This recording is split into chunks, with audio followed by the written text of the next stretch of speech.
Hello everybody and welcome to JGod Gaming. In today's video I'm going to be talking about the best class setup for the Lewis LMG in Call of Duty World War II. Let's go ahead and take a look at the loadout. I have used this weapon a ton and it's actually probably one of my most favorite weapons in the game just because of how consistent it is.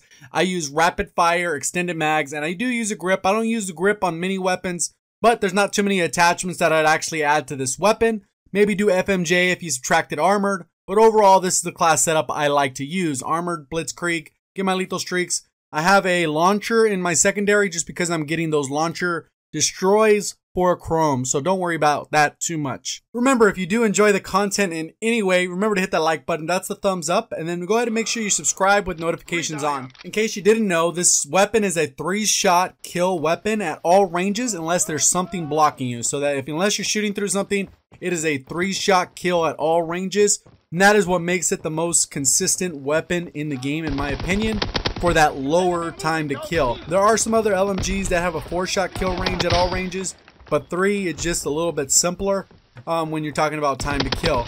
So you can see pretty much I'm just completely destroying these as they walk by, regardless if they have the ball, don't have the ball, whatever it is, completely melting. And then cycling through, get my little recon plane going, and get the mode going a little bit quicker.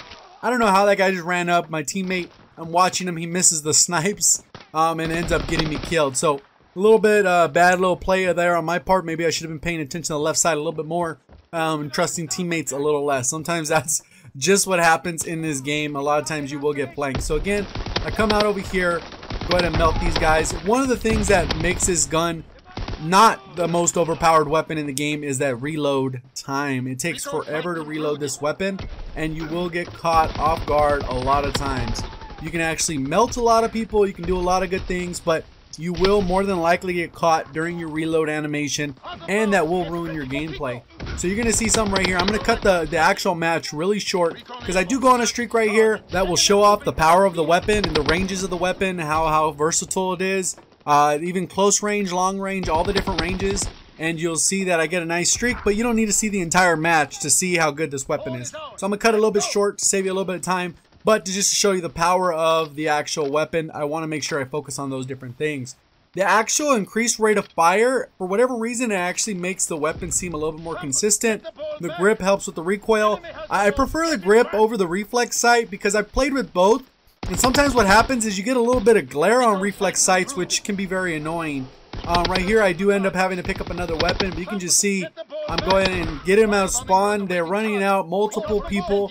This allows me to go ahead and take them out without having to reload. I'm just waiting for a teammate to get close so I can actually push a little bit to the side, get my reload going. I call them paratroopers, they're the only ones going to cover me. But you can look at this close range. Look at how well it does at just friggin' destroying. Again, this class setup is definitely one of my favorites. I kind of rotate back and forth, like I said, with the reflex sight over the grip. But overall, I feel like the grip makes this gun way more consistent.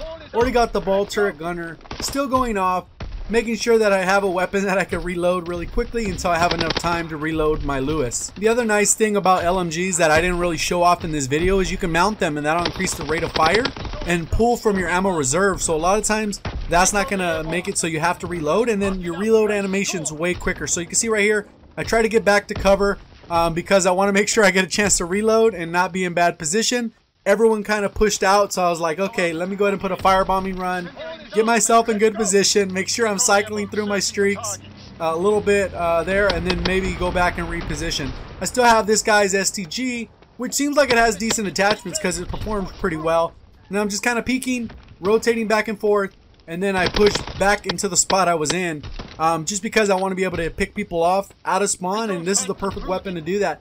Because I have fully reloaded now, I don't have to worry about my ammo. I got enough ammo reserves all across the board. That's one of the biggest mistakes people make. They don't pick up a second weapon, especially if you're not running expeditionary. It does become an issue. So in this match, I particularly got lucky just because I got one of my 2 favorite weapons. And right there, you can see, man, I had to melt those guys, call my V2. Quick little V2 gameplay. If you do guys enjoy the video, remember to click that like button. Go ahead and subscribe if you haven't already. Make sure you got those notifications on so you don't miss out on any other content. So we'll go ahead and see you on the next one. Thank you for watching, and as always, have a great day.